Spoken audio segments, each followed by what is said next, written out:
कल्याणकारी सत्संग के 13वें भाग को प्रारंभ करते हैं।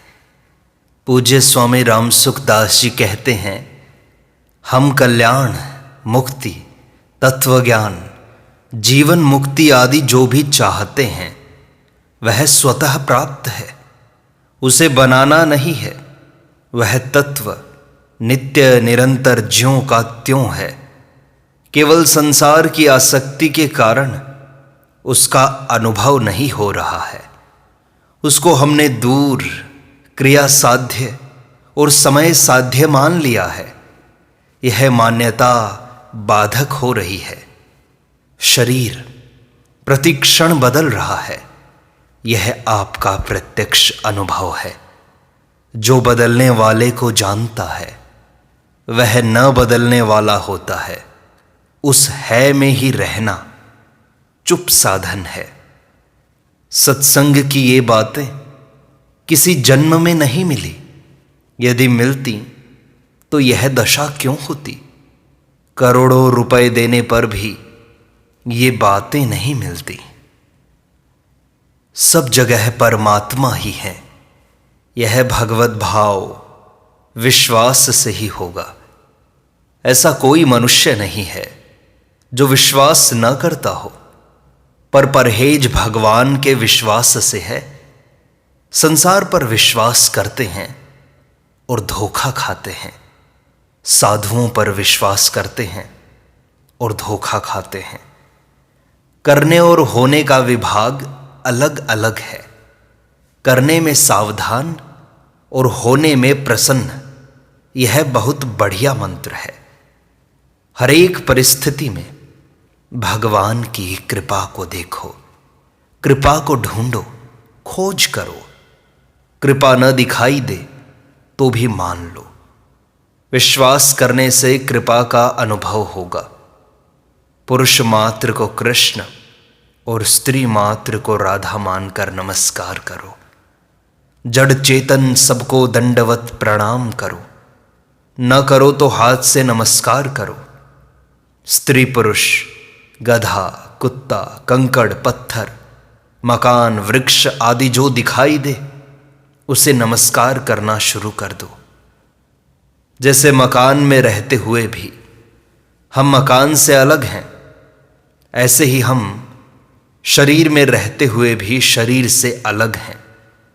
फर्क यह है कि मकान से हम अलग होते हैं, पर शरीर हमारे से अलग हो रहा है। प्रतिक्षण जा रहा है। शरीर हमारे से अलग है।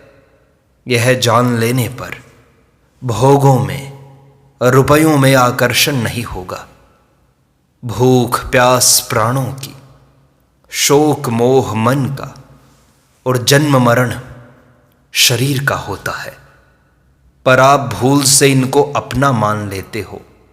ये आते जाते हैं, आप रहते हो, ये आप में नहीं है। आदर निरादर शरीर का और निंदा प्रशंसा नाम की होती है। आप इनसे अलग हैं। असत से असंग होने पर सत्संग होता है। यदि असत से असंग नहीं हुए तो कोरी बातें सीखी हैं हमने। जो परमात्मा की तरफ ले जाता है वह प्रेम होता है। जो संसार की तरफ ले जाता है वह मोह होता है। परमात्म तत्व की प्राप्ति में अंतःकरण की शुद्धि कारण नहीं है। करण शुद्ध होने से क्रिया शुद्ध होती है, कर्ता नहीं।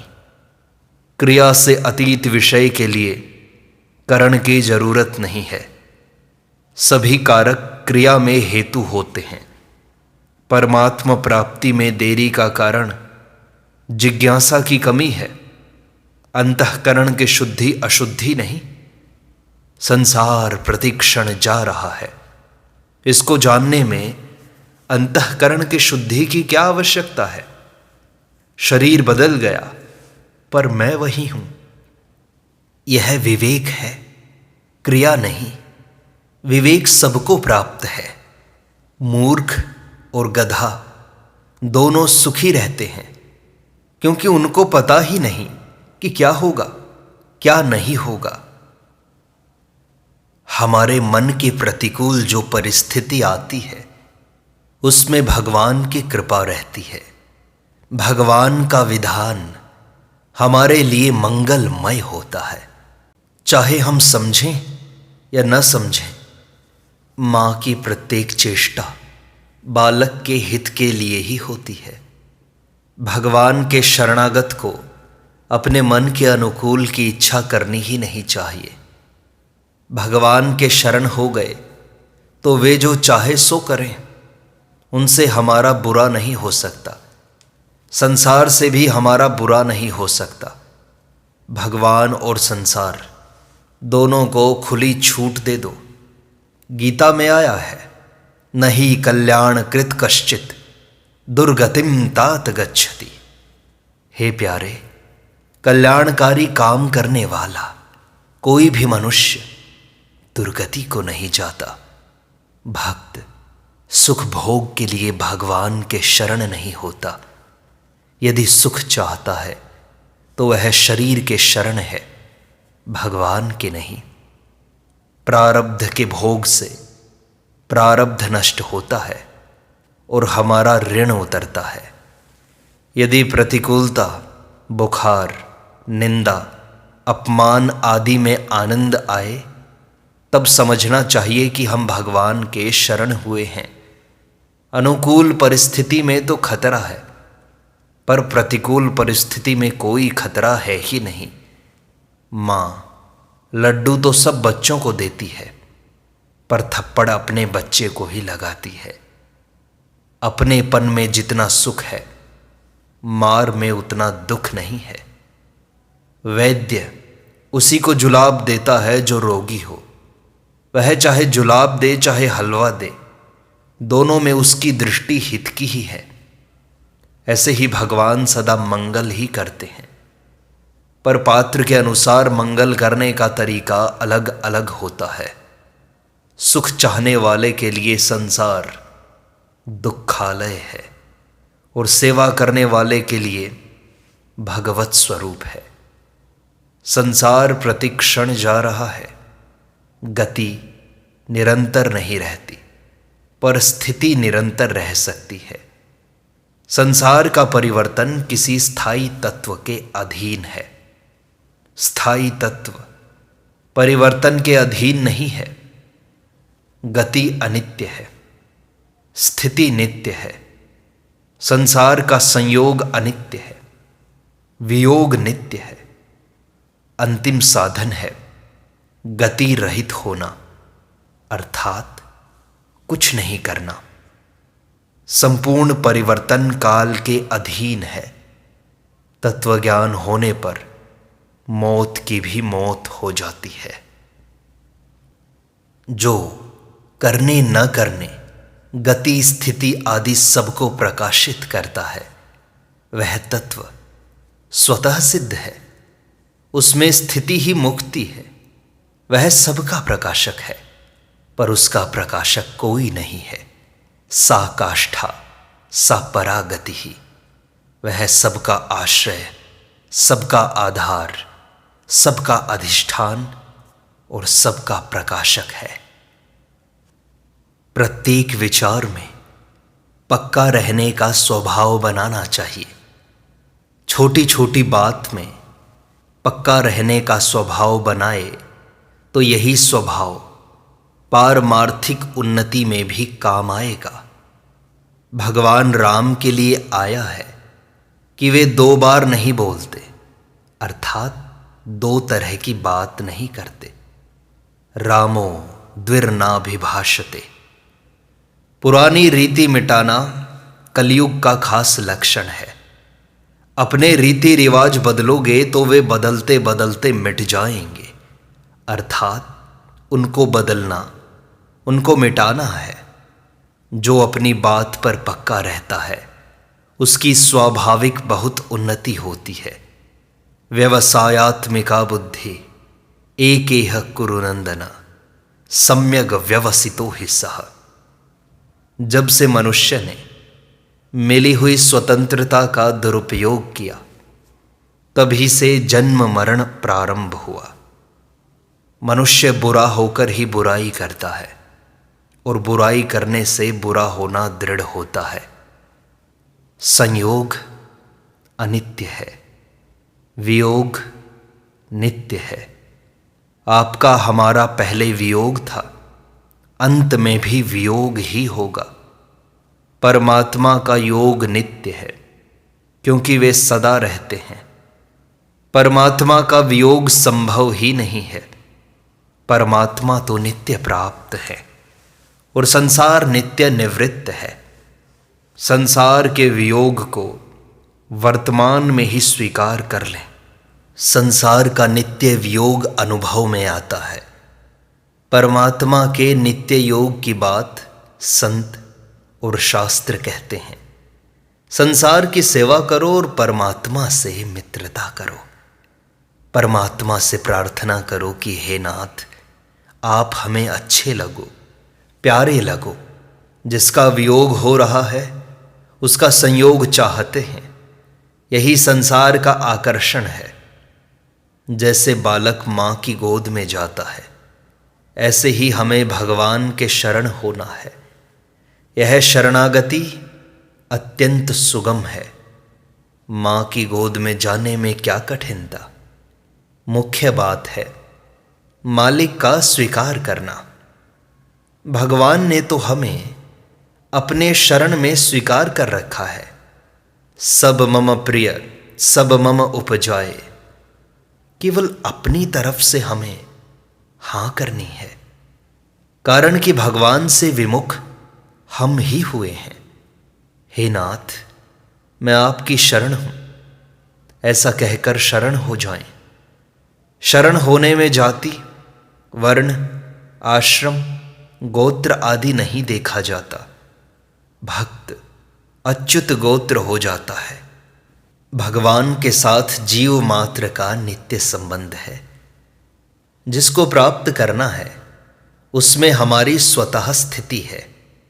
शरीर संसार का त्याग स्वाभाविक हो रहा है। परमात्म तत्व नित्य निरंतर प्राप्त है। वह कभी अप्राप्त नहीं हो सकता। केवल उसकी अप्राप्ति का वहम मिटाना है। वहम मिटाने में ही देरी लगती है बस। नित्य प्राप्त को अप्राप्त और अप्राप्त को प्राप्त मान लिया, यह वहम है।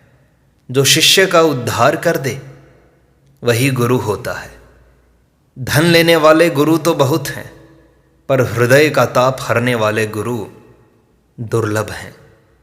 हमने देखा है कि गुरु बनाने वाले और गुरु नहीं बनाने वाले दोनों का व्यवहार एक जैसा है। उनके मन के विकार एक जैसे हैं, कोई फर्क नहीं। आजकल गुरु का संबंध पारिवारिक संबंध जैसा ही है। गुरु शिष्य का संबंध अंध बधिर के संबंध जैसा है। गुरु शिष्य बधिर अंध का लेखा, एक न सुनहि एक नहीं देखा। अच्छे महापुरुष किसी को शिष्य नहीं बनाते। अगर बनाते हैं तो उसका उद्धार करना पड़ता है, क्योंकि उसको अपने यहां रोक लिया, नहीं तो वह कहीं और शिष्य बनता। अतः जो शिष्य का उद्धार कर सके उसी को शिष्य बनाना चाहिए, अन्यथा नहीं बनाना चाहिए। जैसे बिना बेटे के बाप हो ही नहीं सकता, ऐसे ही उद्धार किए बिना गुरु हो ही नहीं सकता। पानी पीजे छानियो, गुरु कीजे जानियो। पानी छानकर पीना चाहिए और गुरु जानकर बनाना चाहिए। भगवान सबके गुरु हैं। कृष्णम वंदे जगत गुरुम, उनका मंत्र है गीता।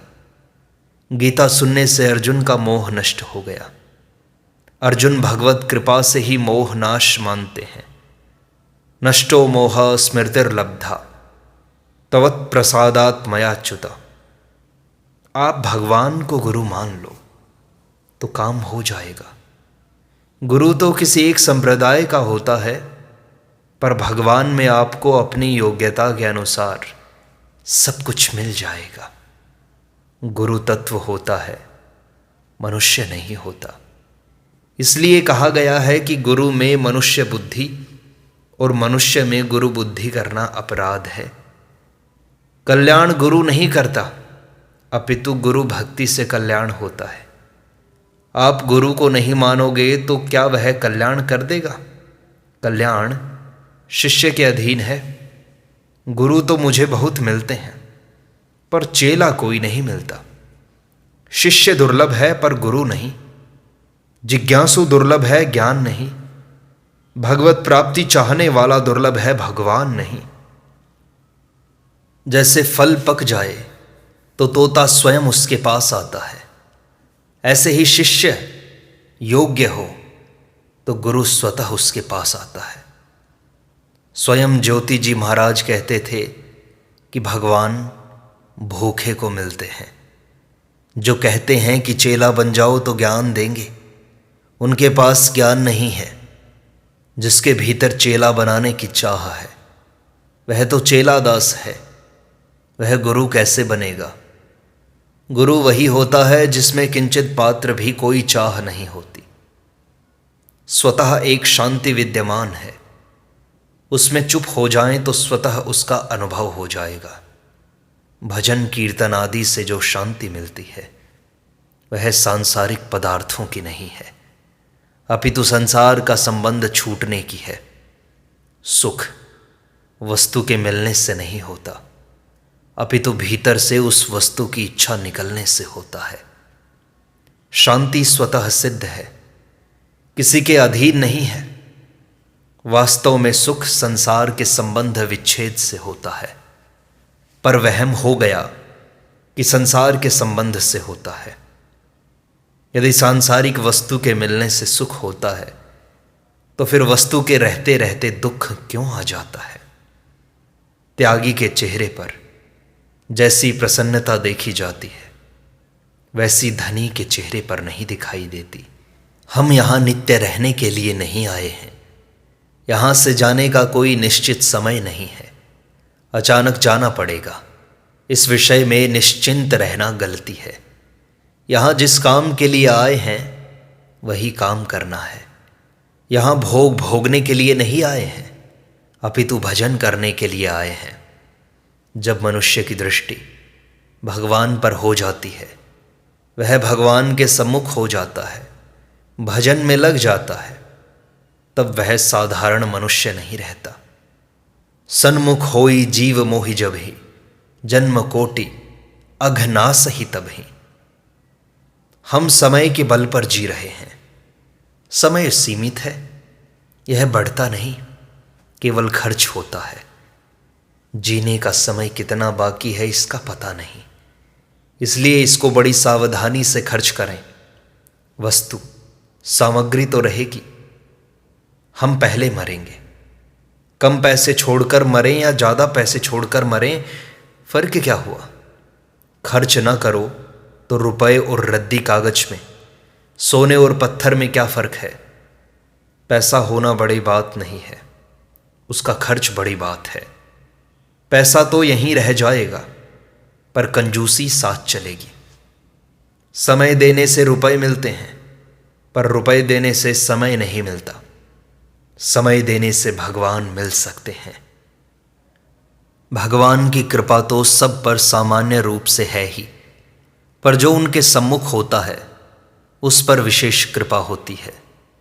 जिसके मन में भगवान है वहीं अयोध्या है, वृंदावन है। जहां राम है वहीं अयोध्या है, शेष सब जंगल है। कौसल्या आदि माताएं जंगल में आई हुई गायों के समान है, जो राम रूपी बछड़े से मिलने के लिए दौड़ी, कारण कि राम के न होने से अयोध्या जंगल थी। संत महात्माओं के आने से सभा और तरह की हो जाती है। इसलिए कहा है न सा सभा यत्र न संति वृद्धा, अर्थात वह सभा सभा नहीं है यदि उसमें वृद्ध पुरुष न हो। वृद्ध कई हैं, पर ज्ञान वृद्ध सबसे बड़ा है। भगवान की कृपा सब पर समान है, जैसे सूर्य की किरणें सब पर समान पड़ती है। पर कोई आड़ लगा दे अथवा आतशी शीशा लगा दे तो उस पर नहीं पड़ेंगी। भक्तों का अंतःकरण शीशे की तरह विलक्षण होता है, जो भगवान को खींचकर प्रकट कर देते हैं। भगवान कृपा साध्य हैं और साधन साध्य दोनों हैं। विचार करें, खेत में काम करने से पैसे खेत से मिलते हैं या मालिक से मिलते हैं? पैसे मिलते हैं काम करने से, और काम करने से मिलते हैं मालिक की आज्ञा का पालन करने से। यदि केवल काम करने से ही पैसे मिलते तो जंगल में जाकर काम करने से मिल जाते। इसलिए भगवान ने कहा है, निमित्त मात्रम भव सव्यसाचिन। हे सव्यसाचिन, अर्थात दोनों हाथों से बाण चलाने वाले अर्जुन, तुम निमित्त मात्र बन जाओ। भगवान काम के अनुसार नहीं देते, उनके सम्मुख हो जाएं, इतना ही हमारा काम है। उनके शरणागत हो जाओ, भगवान की शरण में चले जाओ, तभी उद्धार संभव है। शेष अगले अंक में।